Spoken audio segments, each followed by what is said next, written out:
ॐ अज्ञानतिमिरान्धस्य ज्ञानञ्जनशलाकया चक्षुरुन्मिलितं येन तस्मै श्रीगुरुवे नमः।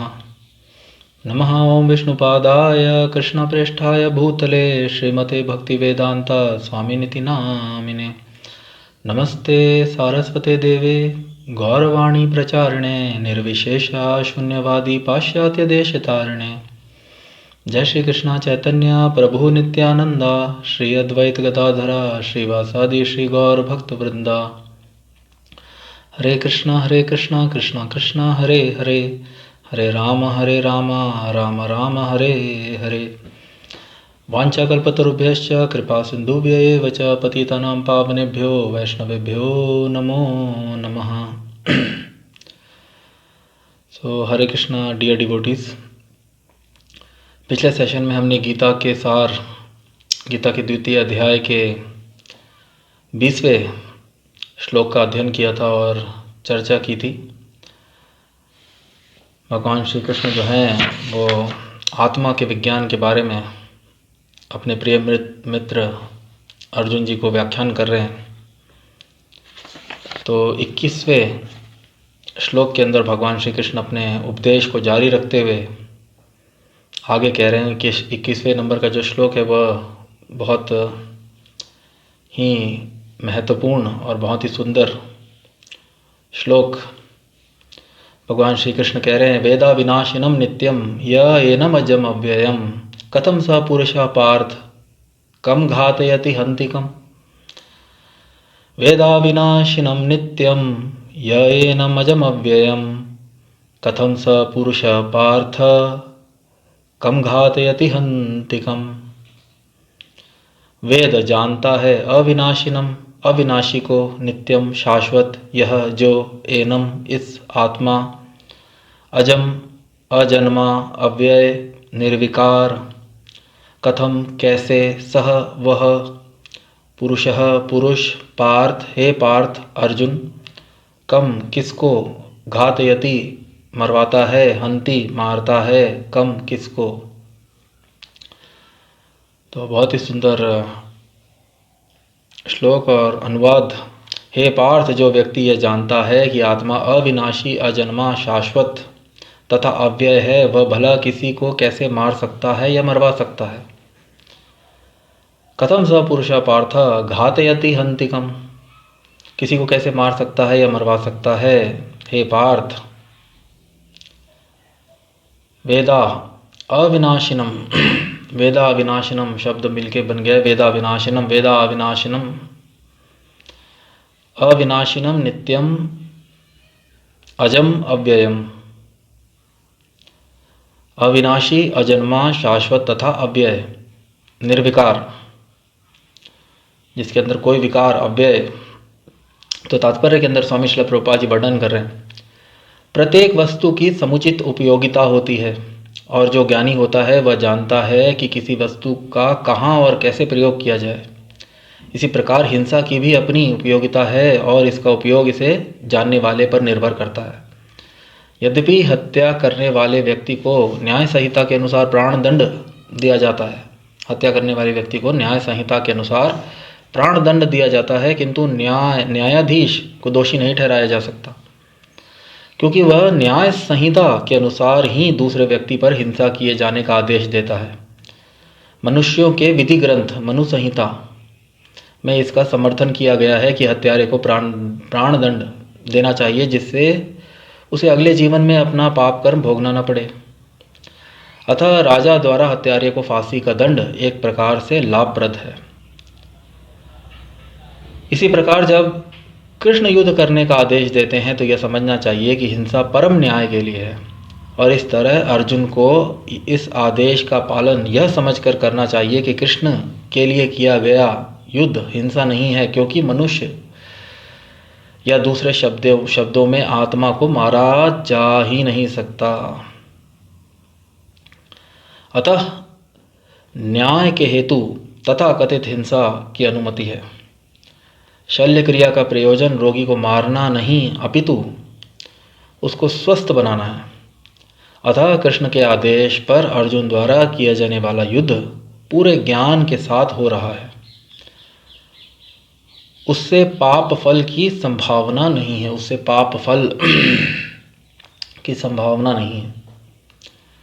तो बहुत ही भव्य श्लोक, वेदा अविनाशिनम नित्यम यह एनम अजम अव्ययम। जो व्यक्ति यह जानता है कि आत्मा तो अविनाशी है, अजम है, जन्म ही नहीं लेता है उसका, और उसको मार पाना संभव ही नहीं है। पूर्व श्लोकों के अंदर भी भगवान श्री कृष्ण ने इस बहुत अच्छा वर्णन किया। तो वेदा अविनाशिनम, वेदा जो व्यक्ति ऐसा जानता है, अविनाशिनम नित्यम अजम अव्ययम निर्विकार, उसके अंदर कोई विकार ही संभव नहीं है, उसे मारना तो दूर की बात। वह व्यक्ति कैसे किसी को मार सकता है या मरवा सकता है? जो व्यक्ति ये जानता है, और पूर्व श्लोकों के अंदर भी हमने देखा, वास्तविकता के अंदर जो मरता है वो तो शरीर, व्यक्ति या आत्मा को किसी भी प्रकार से, भगवान श्री कृष्ण ने पूर्व श्लोकों के अंदर भी इसका वर्णन किया कि उसको मारा ही नहीं जा सकता। तो एक रूप से भगवान श्री कृष्ण जो है अर्जुन जी को युद्ध के लिए प्रोत्साहन दे रहे हैं, युद्ध करने के लिए प्रोत्साहन दे रहे हैं, और उनको जो अर्जुन जी अत्यधिक शोक कर रहे हैं, भीष्म द्रोण आदि की मृत्यु को सोचकर, तो भगवान श्री कृष्ण वास्तविकता में कह रहे हैं कोई किसी को कैसे, क्योंकि वास्तविकता के अंदर जो मनुष्य जो है, जो आत्मा जो है, वह तो अविनाशिनम नित्यम अजम अव्ययम, आत्मा अविनाशी, अजन्मा, शाश्वत तथा अव्यय है। तो कोई उसको कैसे मार सकता है या मरवा सकता है? और जो यह जानता है, हे पार्थ, तो वास्तविकता के अंदर अर्जुन जी जो हैं वे अभी दैवी प्रकृति के प्रभाव से इस तथ्य को भूल रहे हैं। तो भगवान श्री कृष्ण उनको पुनः उस तथ्य को याद दिलाते हुए, आत्म के विज्ञान को याद दिलाते हुए अर्जुन जी को यहाँ पर युद्ध करने के लिए प्रोत्साहन दे रहे हैं, प्रोत्साहित कर रहे हैं। स्वामी श्रील प्रभुपाद जी तात्पर्य की शुरुआत बहुत ही अच्छे तरीके से करते हैं कि प्रत्येक वस्तु की समुचित उपयोगिता होती है। प्रत्येक वस्तु, इस सृष्टि के अंदर कोई भी चीज़ है तो उसकी कुछ ना कुछ तो उपयोगिता अवश्य है, तभी वह इस सृष्टि के अंदर है। परंतु उसका उपयोग केवल एक ज्ञानी ही जान सकता है। प्रत्येक वस्तु की समुचित उपयोगिता होती है, और जो ज्ञानी होता है वह जानता है कि किसी वस्तु का कहाँ और कैसे प्रयोग किया जाना है। तो कब, कहाँ, कैसे किसी वस्तु को उपयोग में लेना है, इसका जो ज्ञानी व्यक्ति ही इसको जान सकता है। इसी प्रकार हिंसा का भी अपनी उपयोगिता है, हिंसा की भी अपनी उपयोगिता है, और इसका उपयोग जानने वाले पर निर्भर करता है। स्वामी श्रील प्रभुपाद जी बहुत अच्छा उदाहरण, हत्यारे को हम देखते हैं कभी कभी मृत्युदंड का प्रावधान है। यदि कोई किसी की निर्मम हत्या कर देता है तो उसको मृत्युदंड देने का प्रावधान है। परंतु यदि कोई बोले कि न्याय संहिता या न्यायाधीश ने मृत्युदंड देकर हत्यारे के प्रति हिंसा की है, तो वो वास्तविकता के अंदर हिंसा नहीं है। उसके लिए न्यायाधीश या न्याय संहिता को दोषी नहीं ठहराया जा सकता। न्यायाधीश ने न्याय संहिता के अनुसार, न्यायाधीश तो पक्षपात नहीं करते। जो न्यायाधीश होते हैं वे न्याय संहिता के अनुसार किसी को दंड देते हैं, किसी को पुरस्कृत करते हैं, पारितोषिक देते हैं। ऐसा वह न्याय संहिता, न्याय की जो पुस्तकें हैं, उनके अनुसार पूर्व काल के अंदर स्वामी श्रील प्रभुपाद जी ने, अभी हमारे पास हमारी न्याय संहिताएं, वह अदर लॉ बुक्स, न्याय की पुस्तकें जिसके अंदर न्याय के अनेक कोड्स जो हैं बताए गए हैं, जिसके अनुसार एक न्यायाधीश न्याय करता है। पूर्व काल के अंदर मनु संहिता, जो मनु जी द्वारा, मनु संहिता जो है वेद शास्त्रों का ही हिस्सा है, और पूर्व काल के अंदर मनु जी, जिनको मानव जाति के पिता भी कहा जाता है, वे सब उस काल के अंदर और ख़ास तौर पर मनु जी वे वेदों व शास्त्रों के अंदर पूर्णतया पारंगत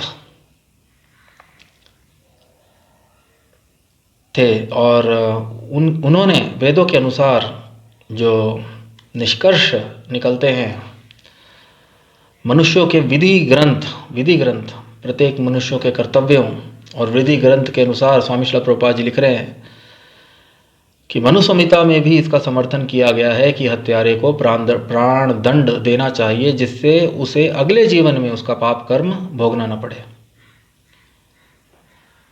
यदि कोई व्यक्ति किसी भी प्रकार का पाप करता है, पाप या पुण्य, प्रत्येक परमात्मा द्वारा व अन्य अनेक देवी देवताओं द्वारा उसका प्रत्यक्ष रूप से उसको देखा जाता है और उसका रिकॉर्ड, जैसा कि शास्त्रों के अंदर उल्लेख है, उसको भविष्य में उस जीव को, उस जीवात्मा को उस कर्म के फल देने हेतु उस कार्य को अंकित कर लिया जाता है। तो जैसा कि हमने पूर्व श्लोकों के अंदर भी देखा, कठोपनिषद में इसका वर्णन है, नित्यो नित्यानाम चेतनस चेतनानाम एको च बहुनाम विद्याति कामान। परमात्मा जो है वो प्रत्येक व्यक्ति के पालक है, परंतु वे उसके प्रारब्धों के अनुसार, उसके कर्मों के अनुसार। तो कर्म फल से कोई भी मनुष्य वास्तविकता के अंदर बच नहीं सकता। जैसा कि शास्त्र कह रहे हैं, चाहे वह पाप हो चाहे पुण्य हो, पुण्य करने पर व्यक्ति को पुरस्कृत किया जाता है देवी देवताओं व परमात्मा द्वारा, और पाप करने पर उसे दंड दिया जाता है। तो पाप कर्म फल से कोई भी व्यक्ति वास्तविकता के अंदर, कोई भी मनुष्य बच नहीं सकता। तो भले ही जैसा कि स्वामी श्रील प्रभुपाद जी लिख रहे तात्पर्य के अंदर कि यद्यपि हत्या करने वाले व्यक्ति को न्याय संहिता के अनुसार प्राण दंड दिया जाता है, किंतु न्यायाधीश को दोषी नहीं ठहराया जा सकता, क्योंकि वह न्याय संहिता के अनुसार ही दूसरे व्यक्ति पर हिंसा किए जाने का आदेश देता है। तो हिंसा का भी भले ही न्यायाधीश या न्याय संहिता ने हत्यारे को प्राण दंड देकर उस पर हिंसा या किसी भी प्रकार का दंड, किसी भी अपराधी को, किसी भी पापी को दंड देना, वास्तविकता में कोई इस बात को का कुतर्क दे सकता है कि यह तो हिंसा है, परंतु वास्तविकता के अंदर वह हिंसा नहीं वह तो न्याय संहिता के अनुसार, क्योंकि कोई भी मनुष्य जो है वह अपने कर्म फल से बच नहीं सकता। इस जन्म में यदि वह बच भी जाए तो उसे अपने कर्मों का फल अपने अगले जन्म में भोगना ही पड़ता है। तो मनुष्यों के विधि ग्रंथ मनु संहिता के अनुसार इसका समर्थन किया गया है कि हत्यारे को प्राण दंड देना चाहिए, जिससे उसे अगले जीवन में अपना पाप कर्म भोगना न पड़े। अनेक लोग जो है वो प्रश्न करते हैं कि इस छोटे से शिशु का क्या दोष था, इसने तो अभी जीवन की शुरुआत भी नहीं करी, क्यों इसको जीवन के शुरुआत में ही उसे इतना भयानक रोग लग गया और इसकी मृत्यु हो गई, आखिर इस शिशु का क्या दोष था। या कई बार हम जीवन के अंदर अनेक ऐसी घटनाओं का हम उत्तर, अनेक ऐसे जीवन के अंदर घटित होने वाले अनेक क्लेशों, परेशानियों का हम कारण नहीं ढूंढ पाते हैं, परंतु उनका कारण जो होता है वह पूर्व जन्म के कर्म, प्रारब्ध, कर्मफल, जिसे मनुष्य को प्रत्येक जीव को भोगना ही पड़ता है।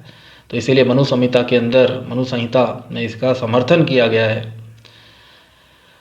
तो अतः राजा द्वारा हत्यारे को फांसी का दंड एक प्रकार से लाभप्रद है। वास्तविकता के अंदर देखा जाए तो यह लाभप्रद है, क्योंकि व्यक्ति अपने कर्म फल से कर्म फल के परिणाम को भोग कर वह कर्म फल से निवृत्त हो जाता है। इसीलिए पूर्व काल के अंदर प्रायश्चित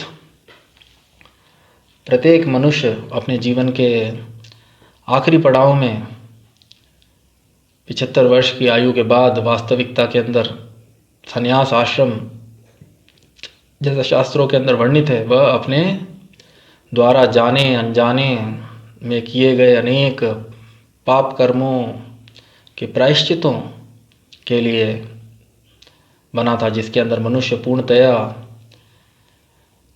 ईश्वर की भक्ति व अन्य ऐसे कार्यों में, साधन भक्ति के अनेक कार्यों में लिप्त होकर अपने द्वारा किए गए पूर्व पाप कर्मों के फलों से निवृत्त हो पाता था। तो इसीलिए स्वामी शिला प्रभुपाद जी लिख रहे हैं, इस प्रकार अतः राजा द्वारा हत्यारे को फांसी का दंड एक प्रकार से लाभप्रद है कि व्यक्ति अपने कर्म फल से मुक्त हो जाता है। और स्वामी शिला प्रभुपाद जी दूसरा बहुत ही भव्य उदाहरण लेते हैं। शल्य क्रिया का प्रयोजन रोगी को मारना नहीं अपितु उसको स्वस्थ बनाना है।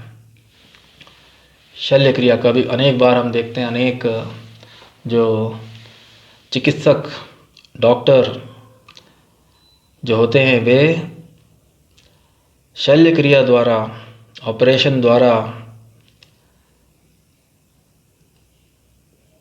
रोगियों को कभी कभी जब शरीर के अंदर कोई बीमारी, कोई व्याधि अत्यधिक बढ़ जाती है, जिसका सामान्य औषधियों से जिसका निवारण नहीं हो पाता, तो उस अवस्था के अंदर जो डॉक्टर या चिकित्सक होते हैं वे शल्य क्रिया का प्रयोग करके, और कभी कभी चिकित्सक जो होते हैं वे शरीर के किसी भाग को जो पूर्णतया संक्रमित हो चुका हो या विष के द्वारा दूषित हो जाता है, पूर्ण तरह से संक्रमित हो जाता है, तो वे उसको, उस शरीर के उस भाग को शरीर से शल्य क्रिया के द्वारा वे उसको अलग भी अन्य शरीर के अन्य भाग को बचाने के लिए, शरीर के अन्य अंगों को बचाने के लिए कभी कभी किसी अंग अथवा किसी शरीर के किसी भाग को पूर्णतया शल्य क्रिया के माध्यम से अलग भी कर दिया जाता है, परंतु उसका प्रयोग, शल्य क्रिया का प्रयोजन रोगी को मारना नहीं है अपितु उसको स्वस्थ बनाना। तो वास्तविकता के अंदर जो चिकित्सक या डॉक्टर होते हैं, उनका जो मंतव्य, उनका जो मानस जो होता है वह रोगी को स्वस्थ, उनका ध्येय जो होता है वह रोगी को स्वस्थ बनाना होता है, रोगी को मारना नहीं। तो इसीलिए स्वामी शिला प्रभुपाद जी यहाँ पर लिख रहे हैं, इसी प्रकार जब कृष्ण युद्ध का आदेश देते हैं तो यह समझना चाहिए कि यह हिंसा परम न्याय के लिए है। तो कृष्ण जब युद्ध का आदेश दे रहे हैं तो यह समझना चाहिए कि यह हिंसा परम न्याय के लिए है, और इस तरह अर्जुन को इस आदेश का पालन यह समझकर करना चाहिए कि कृष्ण के लिए किया गया युद्ध हिंसा नहीं है, क्योंकि मनुष्य या दूसरे शब्दों में आत्मा को तो मारा ही नहीं जा सकता। तो स्वयं भगवान श्री कृष्ण जो वेद और शास्त्रों का जो ज्ञान है, आत्मा का विज्ञान, वो अर्जुन जी को समझा रहे हैं, और स्वयं भगवान इस के पूर्ण ज्ञाता हैं, और वे भली भांति जानते हैं कि किसी भी मनुष्य को वास्तविकता के अंदर मारना संभव नहीं है, जैसा कि उन्होंने पूर्व श्लोकों में भी वर्णित किया।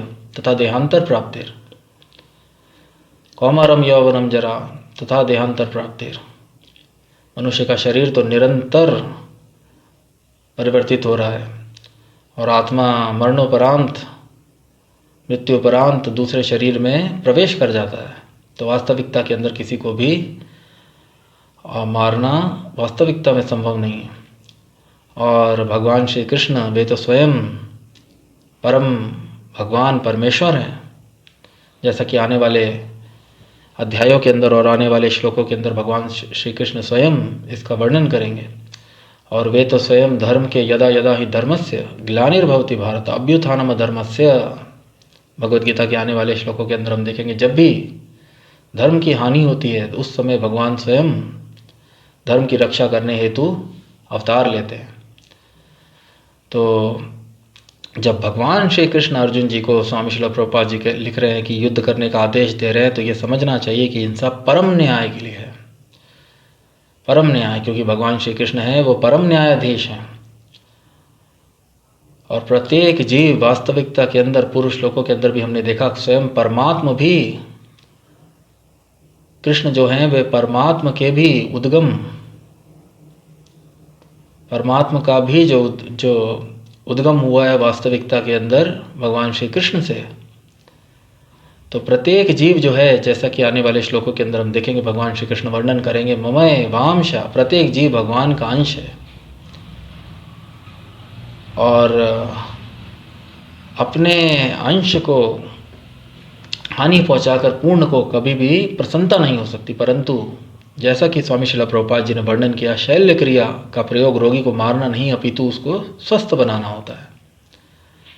तो परित्राणाय साधूनां विनाशाय च दुष्कृताम, शरीर के कुछ स्वस्थ अंगों को बचाने के लिए कभी कभी यदि कोई दूसरा अंग या कोई हिस्सा, शरीर का हिस्सा जो पूर्णतया किसी रोग से संक्रमित हो चुका है या विष के प्रभाव से पूरी तरीके से अनुपयोगी हो चुका है, तो वो उसको शल्य क्रिया के माध्यम से चिकित्सक जो होते हैं वे उसको शरीर से अलग कर देते हैं।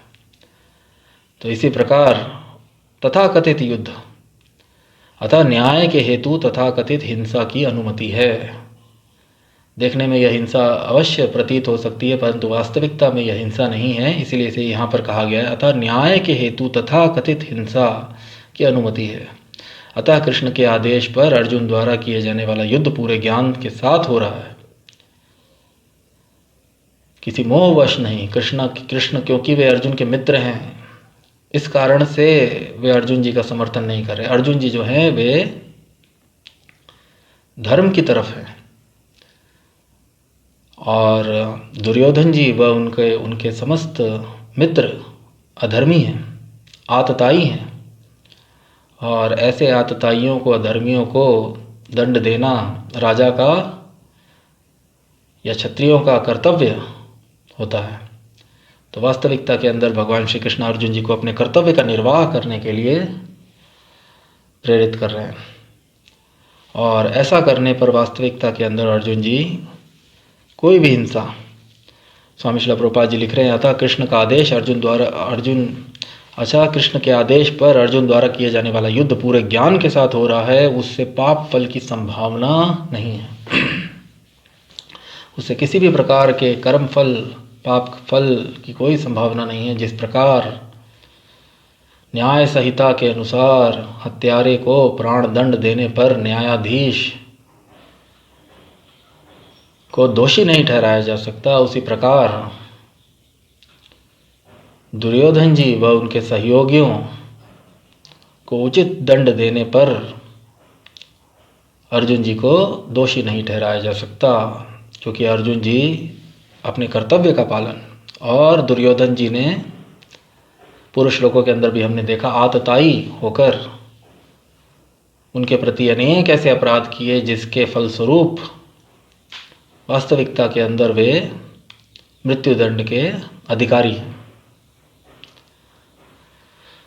तो इसीलिए स्वामी श्रील प्रभुपाद जी यहाँ पे लिख रहे हैं, अतः कृष्ण के आदेश पर अर्जुन द्वारा किए जाने वाला युद्ध पूरे ज्ञान के साथ हो रहा है, उससे पाप फल की संभावना, किसी भी प्रकार के कर्म फल या पाप फल की संभावना नहीं है। तो बहुत ही भव्य श्लोक, वेदा अविनाशिनम नित्यम या एनम अजम अव्ययम कथम स पुरुषा पार्थ घातयन्ति हन्तिकम। जो व्यक्ति यह जानता है कि आत्मा विनाशी, अजन्मा, शाश्वत तथा अव्यय है, वह भला किसी को कैसे मार सकता है या मरवा सकता है। और वास्तविकता के अंदर हम देखेंगे आने वाले श्लोकों के अंदर, क्योंकि प्रत्येक जीव भगवान का अंश है, तो परम भगवान वास्तविकता के अंदर समस्त जीवों के सुहृदम सर्वभूतानां, समस्त जीवों के मित्र हैं। और यदि किसी के मरने पर सबसे अत्यधिक किसी को दुख होता है, तो वास्तविकता के अंदर वह स्वयं भगवान, परम भगवान को होता है। यदि शरीर से कोई अंग अलग होता है तो वास्तविकता के अंदर उस व्यक्ति को सबसे अत्यधिक दुख होता है। परंतु जैसा कि आने वाले श्लोकों के अंदर हम देखेंगे, परित्राणाय साधु नाम, जो सच्चे लोग हैं, जो साधु पुरुष हैं, उनकी रक्षा करने हेतु भगवान जो होते हैं वे धर्मियों को, परित्राणाय साधु नाम विनाशाय च दुष्कृताम, जो दुष्कृताम होते हैं, प्रत्येक जीव उनके अंश है। और अहम बीज प्रदापिता सर्वयोनिषु कौन्तेय, समस्त जीव वास्तविकता के अंदर परम भगवान परमेश्वर परम पिता समस्त जीवों के वे पिता हैं, परम पिता हैं। और कभी भी कोई पिता अपने किसी भी पुत्र के मृत्यु नहीं चाहता, परंतु यदि ऐसी स्थिति आन पड़े आपातकालीन, जहाँ पर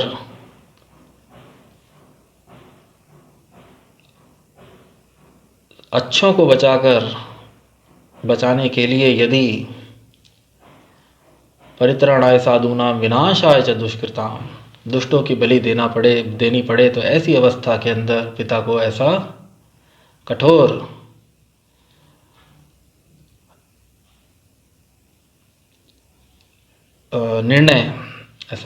निर्णय लेना पड़ता है। तो इसीलिए कृष्ण के आदेश पर अर्जुन द्वारा किए जाने वाला युद्ध पूरे ज्ञान के साथ हो रहा है।